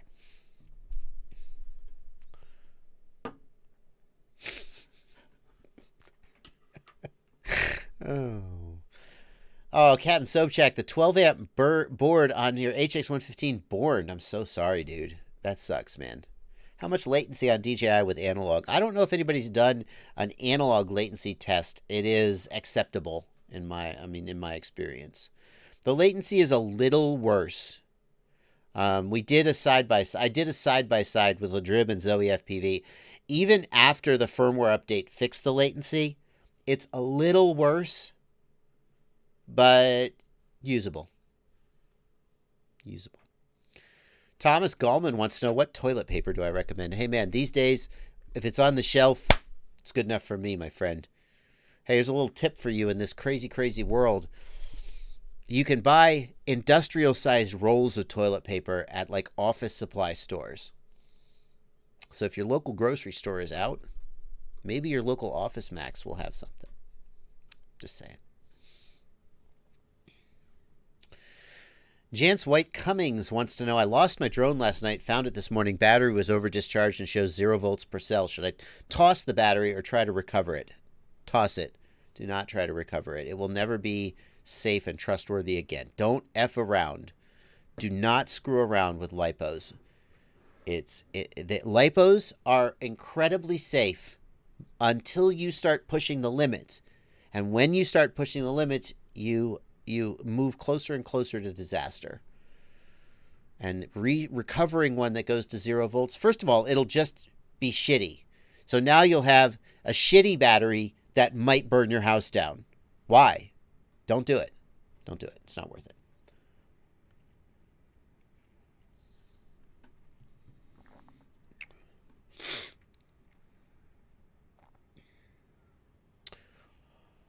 Let's see. Hydra 509 wants to know if the new analog module for the DJI goggles fixed the latency issues that the iFlight analog mod had. Whoa, back up, Hydra. None of these analog mods have latency. all of these analog mods are just a way to plug a pre-existing Fat Shark module into your DJI goggles AV input. The latency problem was with the AV input on the DJI goggles, and DJI fixed that in a firmware update. So the iFlight mod is just a 3D printed faceplate that holds a Fat Shark module. It doesn't affect the latency at all. The firmware update fixed the latency, not the mod. RC Carrier says, I built a quad and the throttle gets stuck and the drone keeps on spinning the motors, not allowing me to control it. Does that happen with the props on or props off? Props off, it's kind of normal for the motors to do weird things. Nick Schwartz has a broken MMCX connector in his air unit. Ouch. So this is the one downside of MMCX connectors. I think are fantastic. They are more secure than UFL connectors, and I think they're more durable. But sometimes the little retaining clip on the antenna breaks off inside the MMCX connector, and that is a pain in the ass to get out. Like, I know people who have used like a tiny dental pick to pull it out. If you have access to like a tiny thin dental pick, you can get in there and you can pull it out. But I've known people literally who's desoldered the MMCX connector and just soldered a new one on. That is the number one flaw and weakness of, I mean, it's not really a flaw of the air unit. It's just a flaw of MMCX connectors in general. And if it happens to you, it's a pain in the ass. Try getting a dental pick. Or like buy one off the internet for $5. Maybe it'll be worth it. You can try to solder a wire to the broken off piece and pull it out. That's interesting, Juldor. That's some fiddly soldering. Maybe it would work. Yeah, that might work. Doghouse FPV says, what will be the first flight controllers with H7 chips? There is already, Doghouse FPV, a flight controller with an H7. The SP Racing H7 has one. I believe it was the first, if not the first, one of the first. Congratulations to Dominic Clifton, Mr. CleanFlight. He's the lead coder of CleanFlight, which a lot of people have forgotten about. No offense to Dominic. But Betaflight came along, became the new hotness, and kind of took over. But CleanFlight is still out there, and Dominic Clifton said, no, I will not go gently into that good night. His SP Racing F3 flight controller was one of the first, if not the first, certainly the most popular F3 flight controller. Way back when we all had NACE 32, Dominic Clifton invented the SP Racing F3 and went, you guys, this is the new hotness. And then Betaflight came along, CleanFlight became less popular, and Dominic Clifton said, wait, I have another trick up my sleeve, and he made the SP Racing H7 with an H7 chip on it. And everybody's like, what are you talking about, H7? F7 is fine. And he's like, no, look, it's got PID audio where you can hear your PIDs in your earpiece. What does that even mean? I don't know. Dominic Clifton knows. So there are already H7-based flight controllers out there. You could buy one today and start using it. But there are about to be a lot more. I have heard that H7-based controllers are going to be more popular in the next few months. And so who cares? What do you get? Well, one thing that little birdies are telling me is in the works is graphical OSD for Betaflight. Now, you may know that Betaflight's OSD is character-based. So there are individual letters and sprites, but you can't just like draw graphics on screen. And Brain FPV Radix is the only graphical OSD right now available for Betaflight, but that is going to change soon. Betaflight will have native support for graphical OSD. Some of those flight controllers that are in the works have an OSD chip similar to how Brain FPV does it. Some of them are using an H7 processor, and it turns out that the H7 processor can do graphics processing of an NTS signal natively. You don't need a separate chip. So that's coming. Maybe by the end of the year, you're going to see more of that.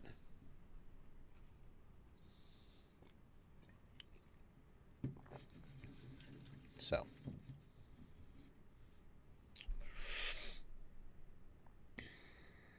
Steve M. reminds us that the SP Racing F3 was also the most cloned flight controller in the world. Yes, Dominic, what happens is anyone can make a flight controller that imitates your board layout. And so there's all these crappy $15 SP Racing F3 clones out there. And I can only imagine that Dominic Clifton got so many tech support messages from people who bought a crappy SP Racing F3 clone. It died. And then they're like, hey, I bought your flight controller and it died on me. And he was like, no, you didn't. I just can imagine him rolling his freaking eyes.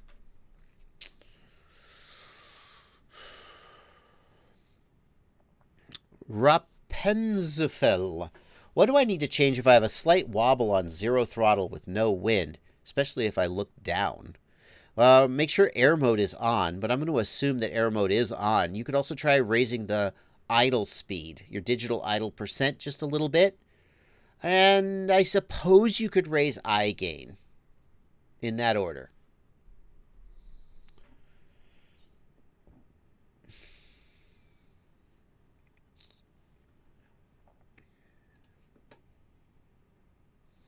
Granola wants to know, are there any advantages to F-port if my current setup is working?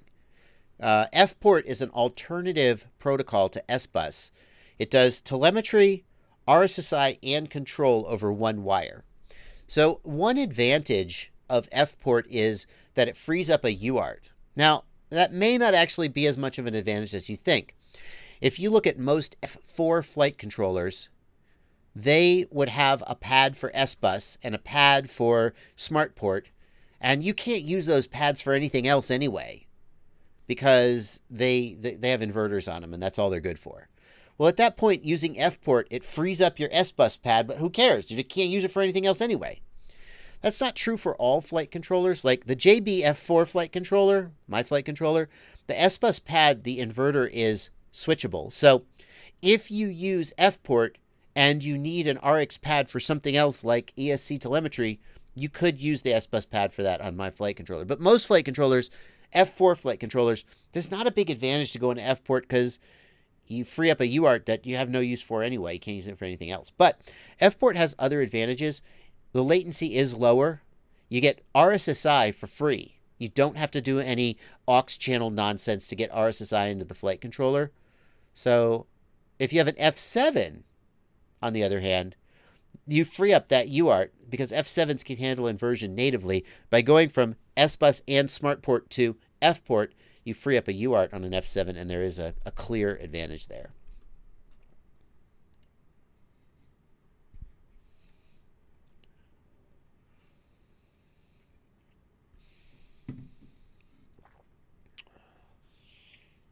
Will the graphical OSD let us use sliders? I don't know, man. I mean, I assume if they put sliders in the OSD, that the OSD will support that.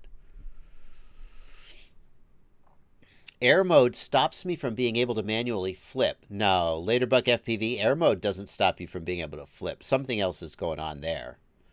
Air mode, all air mode does is increase authority at low throttle. That's all it does. You can definitely do flips and rolls. Every flight you have ever seen me fly since air mode got invented, air mode is on. Something doesn't add up there, my friend. I don't know what it is, but something doesn't add up there.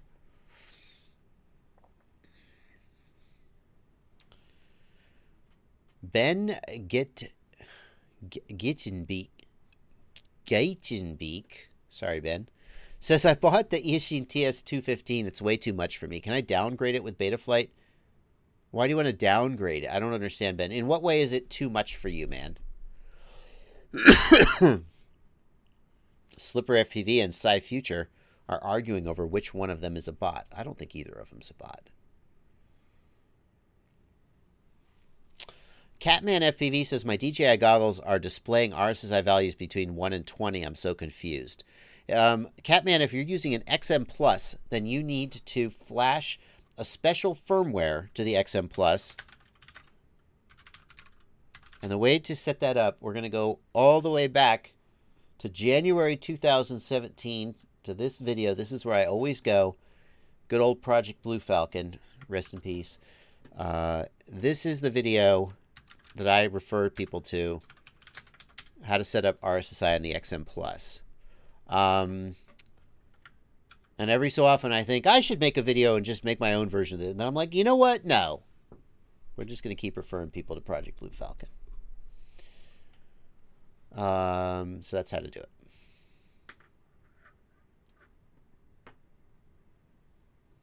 Simon Saucy, I have not referred anyone to my website yet today. Not yet, my friend. You jumped the gun. The people in my Discord have a game they do. Hang on a second. They have a game they do where when I go to my website on the stream, they see who is the first to post a screen grab. Simon Saucy jumped the gun. He thought I was going to my website. Hey, look, he took the screenshot before the image even loaded in. He grabbed the screenshot. Too quick, Simon. Too quick on the trigger. Fortunately, there is no prize and there is no penalty for this game. DH for Life says, do you have any recommended Session 5 mount? DH for Life depends a lot on the frame that I'm using. I do have a generic Session 5 mount that I use with a battery strap, but many frames it's difficult or impossible to get a battery strap around the front. And so I usually prefer a custom mount that like screws on. Valentine Compacher says, what receiver should I get for the Jumper T16? Well, you won't go wrong with a FreeSky RXSR, to tell you the truth. An RXSR is fine. There's the Jumper R1 receiver that I'm using on my Tyro 119 build. And this is a cute receiver. One nice thing about the Jumper R1 is that it has RSSI. It has analog RSSI output on a pin. This is FreeSky receivers sometimes have it on a pad that you have to solder to. It's nice to see it on a pin. So that's kind of cool. I like that. That's a nice way to get RSSI in without tying up an aux channel. So check out the Jumper R1. It's $15. The FreeSky RXSR is, of course, FreeSky RXSR is $20, and you won't go wrong with that one either.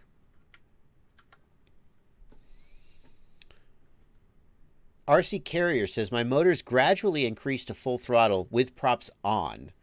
RC Carrier, I suspect that the quadcopter will not actually go to full throttle.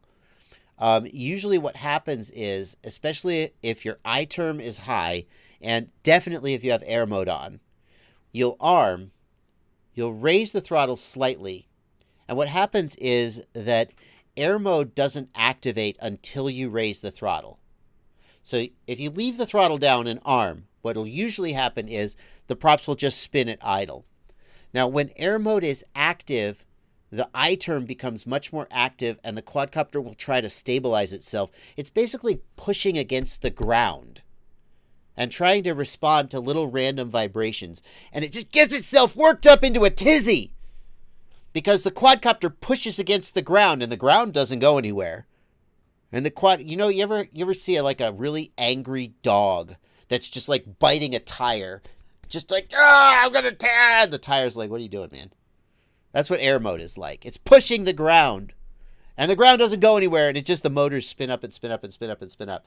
Now, what'll usually happen is that you'll get to a point maybe where the quad kind of begins to bobble, but then it doesn't go anywhere. It usually will not take off and fly, because as soon as the quad starts to lift off of the ground, now it's not pushing against the ground anymore, and it calms down. But here's the thing. The Betaflight devs know that that will happen, so they don't activate air mode until you raise the throttle. So what the problem is that you arm, you raise the throttle, you lower the throttle, now air mode is active and the quad is just don't do that. Just take off and fly away. That's the takeaway. Now, if any of that is not correct based on, if you're like, no, that doesn't add up, I'll try and keep an eye in the comments, but that's my guess as to what's happening.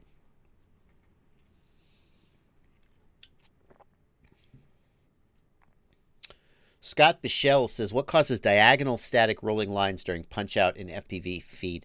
Scott, it's not 100%, but in my experience, diagonal lines usually relate to the voltage regulator. But the first thing I would always do if I have noise in the video, I mean, it kind of doesn't matter, is add a capacitor. If you don't have a capacitor already on your ESC, add a capacitor.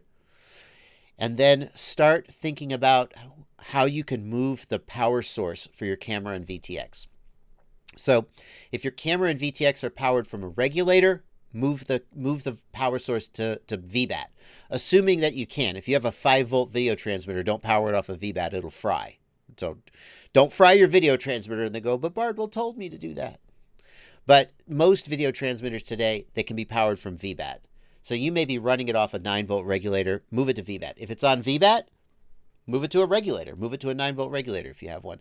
The other thing to try is to move the ground wires together for the camera and the VTX. Another thing you can try, if the VTX has a 5-volt regulator built in, power the camera from the VTX instead of from the flight controller. Just try each of these things one at a time and see if any of them make your video better.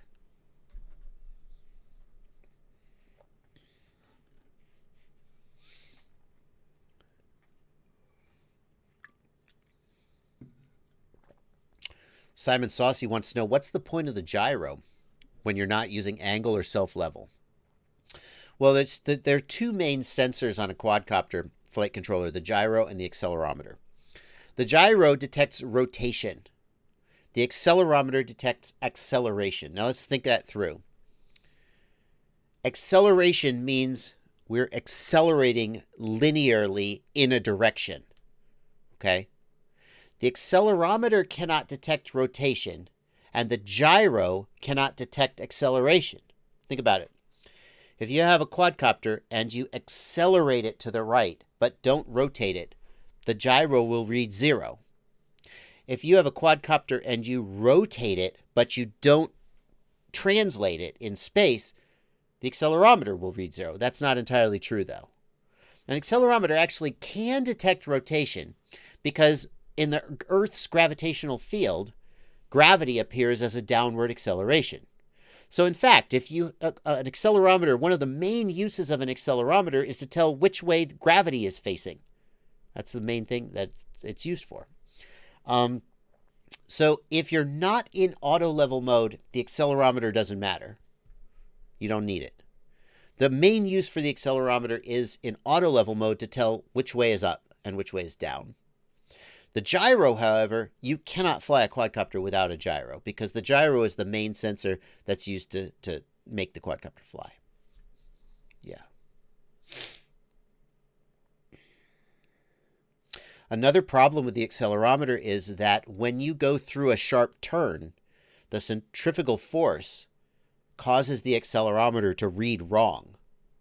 And that's why if you're in auto level mode and you go through a sharp turn, the quadcopter will actually roll out of the turn slightly because the gravitation, the centrifugal force causes gravity vector to kind of move outwards. Or does it tilt into the turn? I think it tilts out, but I'm not 100% sure. Watch the artificial horizon. If you have an artificial horizon, go through a sharp turn and watch what happens. The artificial horizon rolls out of the turn. Yeah.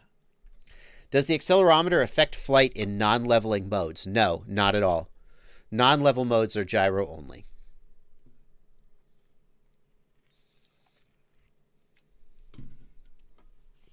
What about rotational acceleration, asks Mark Frank.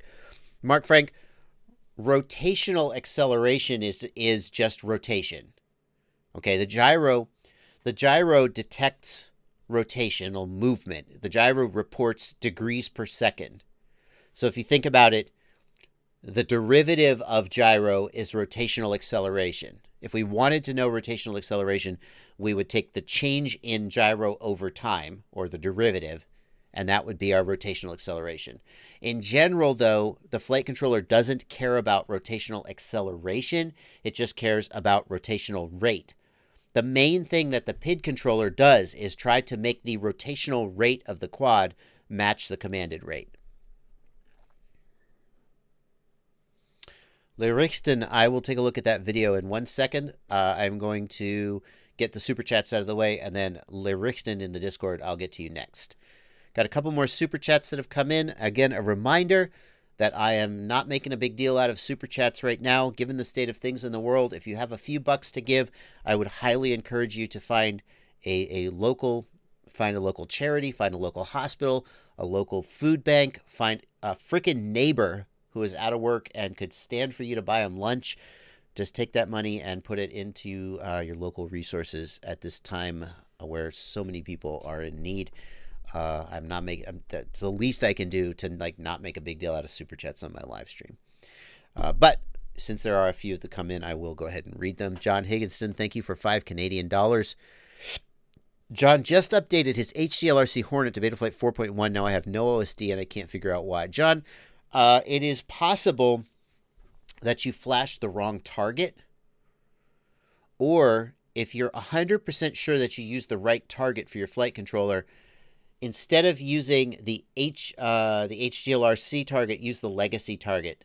Sometimes the new unified targets have a bug in them and things like the OSD will stop working. So try the legacy target, John. But double check in your config dump or whatever that you actually flashed the right firmware. You may have flashed the wrong firmware. Nux Novak. Oh, that's it. That's all the new super chats. Great. Great.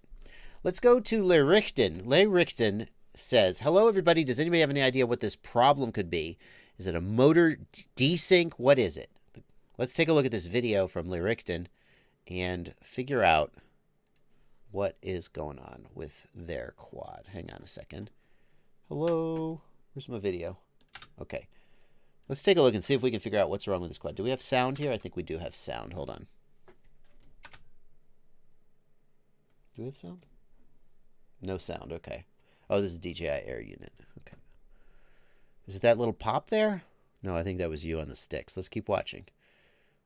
Oh, yeah, wow. Ooh, that was bad. All right, I got another example. Let's take a look at this other example here. Oh, hang on.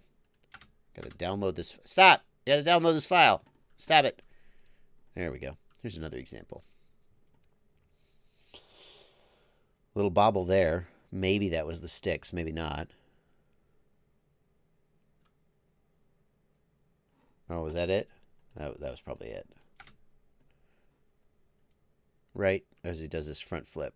There, that little bobble. So here's the number one thing that I see. Here's the number one thing that I see is that when you had the death roll... Stop.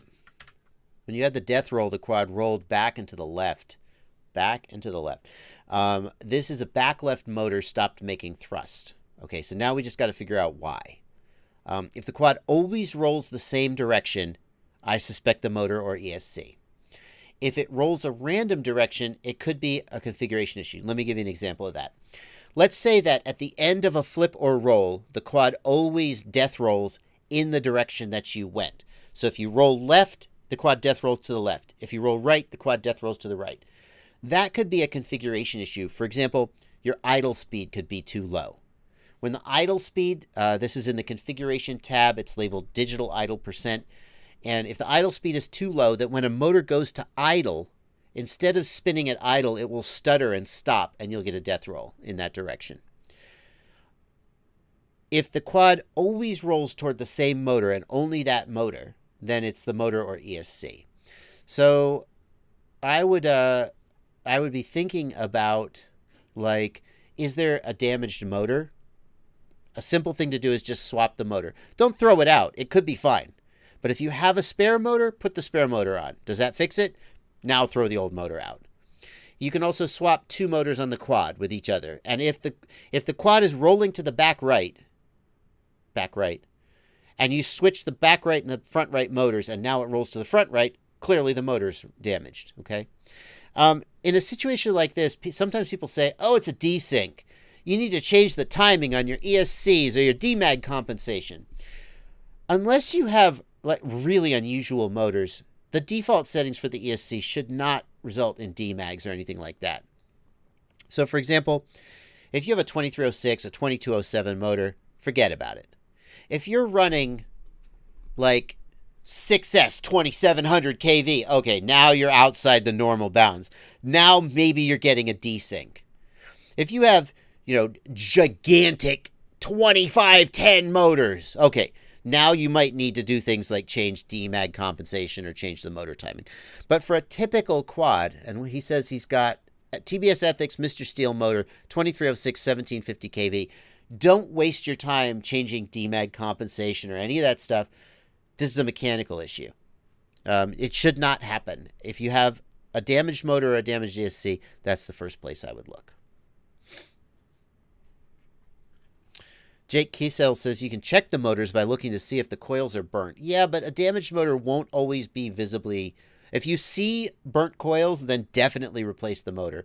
But not every damaged motor is going to have burnt coils. Coz FPV says this. I don't say this. But Kozev, I don't have a lot of experience with the Mr. Steel motors.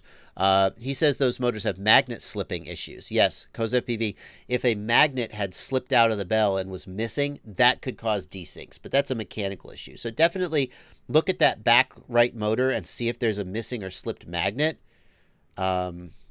Short version, swap the motor. If it still happens, replace the ESC. Lemley FPV says, does a damaged motor include scraped windings showing bare wire? Lemley, it could. The enamel on the wires prevents the electrical current from jumping between the wires and the coil and short-circuiting. If the wire is scraped in such a way that no metal is touching any other metal, you get away with it.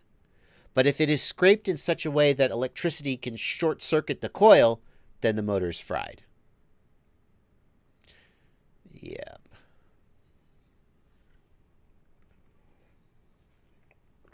Arachnophane says, I had that same crap happen on 3 separate steel motors, switched to Zing, and it stopped. A very precarious position for me here, because I don't want to, I don't have any experience with those motors, so I can't speak to that. I certainly wouldn't want to be bad-mouthing a motor I hadn't flown. Loot Shoot. My DJI goggles are displaying RSSI values between 1 and 20. I'm so confused. I'm using an XM Plus. Loot Shoot, we answered this question earlier, man.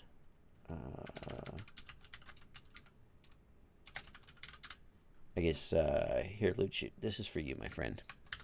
Loot Shoot, I'm going to tag you here, at Loot Shoot. There you go, buddy. Gibbsy FPV says his Mr. Steels are doing the same. Ouch. Ouch. Chinese New Year batch? Daryl Bleach says, JB, do you get focus mode issues with DJI when flying around or close to trees? Daryl, I fly with focus mode off. I don't like focus mode. I fly with focus mode off. Coz FPV says, I've heard the steel motors don't like beta flight. I have no idea why. That doesn't make any damn sense to me, Coz. That's dumb. I mean, Coz, I'm sorry. I'm not saying you're dumb for saying it. I'm saying just that's a dumb idea. Don't go with that. And you said, Coz FPV said, I don't know why that would be true. I agree. That's just silly. Whoever said that, I don't know. That doesn't make that. First of all, motors are motors, right? I know. These are very different motors. What I mean by that is they all have a freaking winding. They all have freaking magnets. They have a freaking bell. Like, there's performance differences in motors, but it's not like, you remember those special ESCs that could, like, detect the motor position or something? And, like, that's a different technology. All of the motors we use on our quads are basically the same. It's not like this motor only works with KISS ESCs. I mean, like, I suppose you could design a motor that, like, was much more likely to demag or to desync. But then, like, you design a specific ESC to, like, fight that. I don't know. I'm really skeptical that it could have anything to do with the flight controller, though. Okay, so here's what I'm getting at. You could convince me that there's the steel motors work best with KISS ESCs and they don't work well with BLHEL ESCs. I find that, like, slightly plausible. But flight controller, forget it. The motor doesn't care what flight controller is. I don't think so. I don't buy it. Okay. Jake Kiesel, thanks for watching, dude. I hope I can continue keeping you entertained while we're all under lockdown. Yeah.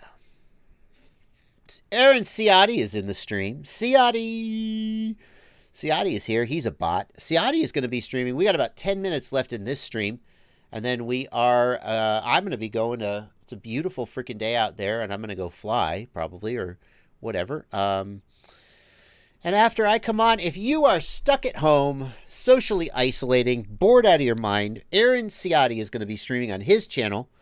He's going to start posting the link to that stream. And at 3 p.m., he probably is doing a giveaway because I'm not trying to put you on the spot, Aaron. Sorry, guys. My nose is itching like crazy. You can't scratch your nose on the stream because it doesn't look good in the GIFs. He's going to... are you doing a giveaway, Aaron? If he's not doing a giveaway, now he's really on the spot. He usually does giveaways. He's doing a build, fixing shit, flying the pandemic. I got to say, guys, there have never been better times to go out by yourself and fly a cool location that you couldn't normally fly because people would be there. And of course, whether you're able to do that depends on your individual situation. There are places in the world where they say don't go out, period. Just don't leave your house unless it's an emergency. And there's other places in the world where they say, if you want to go for a walk, that's up to you. Just don't be socially isolating. So, you got to make a call there. A lot of people saying, don't do that. That's a problem. Ouch. I know there's some people who have gone out and done that and making some content. Personally, I'm flying at my house. I'm fortunate enough to, I didn't fly when I bought this place, but I'm fortunate enough to have a yard that's big enough to fly in. And finally, people are like, Bardwell, why don't you ever leave your house? Why don't you go fly some epic locations? I'm like, now I have an excuse. So, let's see. Daryl Hickman, what did you do, dude? That's not a... See, I don't get it. Nightbot, what are you doing, dude? Daryl Hickman, you shouldn't have been timed out. It's just exclamation points, Daryl. Exclamation points is not spamming. Daryl Hickman, I apologize, but I can't untime you out either. Nightbot's a little... It's the freaking exclamation points, dude. We got to figure this out. Nightbot, you're fired again. Nightbot's no longer a moderator. We'll get this sorted out. Sorry, guys. Using the jumper R1F, getting telemetry on the jumper T16. Lewis scripts are running but blank. GPS shows Betaflight but not showing D16. So, Dirt BV, you have telemetry between the receiver and the flight controller, but not between the receiver. I'm sorry, back up. You have telemetry between the receiver and the radio, but not between the receiver and the flight controller. So, telemetry on the radio link, anytime you're bound, you'll have telemetry on the radio link. You got to get F-port telemetry working. So, since you're using the jumper R1F, you're doing F-port. Have you got the channels moving? Is F-port working? You may need to go into the CLI, and there are two options in the CLI. I'm going to put them here in the chat. One is, the one you should play with is telemetry half duplex. You set TLM half duplex either on or off, and then type save. And a lot of times when you get F-port working, telemetry half duplex is not correct and telemetry won't work. So that's what I would suggest.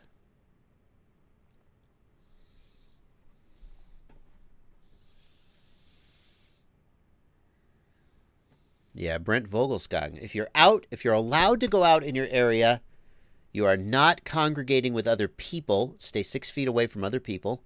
And watch out for things that you touch. Touching things is a vector.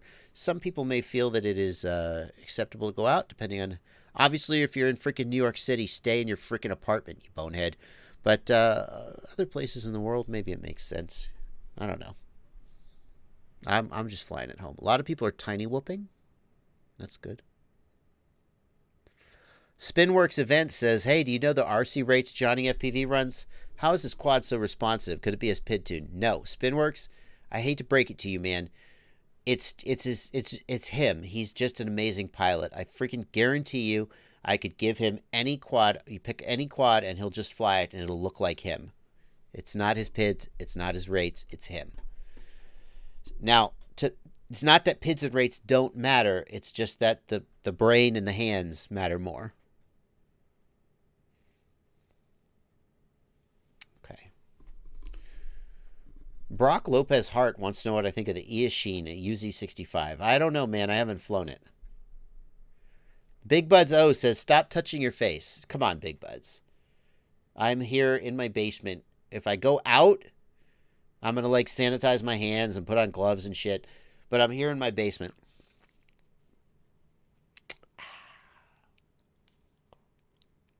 What am I going to do? What am I going to do? I'm going to catch something from myself. Calm down. Like, I get it. Like, I saw that clip. I saw that clip where Joe Biden was doing an interview and he coughs in his hand. And the interviewer says, well, sir, actually, we're supposed to cough into our arm. And Biden's like, bro, I'm in my basement alone. And I get it. I mean, that's a little different because, like, you know, you're on freaking national television. You should be setting an example. But, like, come on. If I get COVID in 2 weeks, it's not because I touched my face.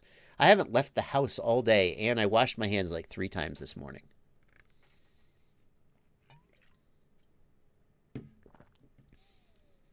Okay. Guys, it's 2:57. We got about 3 minutes left on this stream. Aaron Ciotti is going to be posting a link to his stream. He's going to be starting at 3 p.m. He's going to be doing some work on his quads. Infamous Roast is going to get fired.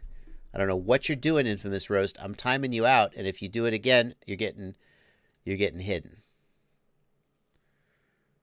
There's that link. Infamous Roast is fired. He's fired. I don't know what his deal was. Hi, Infamous Roast. You're fired, dude. Hide user on channel. Anyway. But that's going to bring us to the end of this stream. Oh, do I have super chats? Oh my God. Let me get these super chats out of the way. I'm sorry, guys. My super chat window is not updating. I don't know why. Captain Sobchak, thank you for $5. Is there a way to disable the gyro to check props like Mr. Steele and Betaflight? Yes. Yes, there is. You can disable the gyro by using the PID_@_min_throttle. PID@min throttle. Let me see if I can tag you, Captain Sobchak.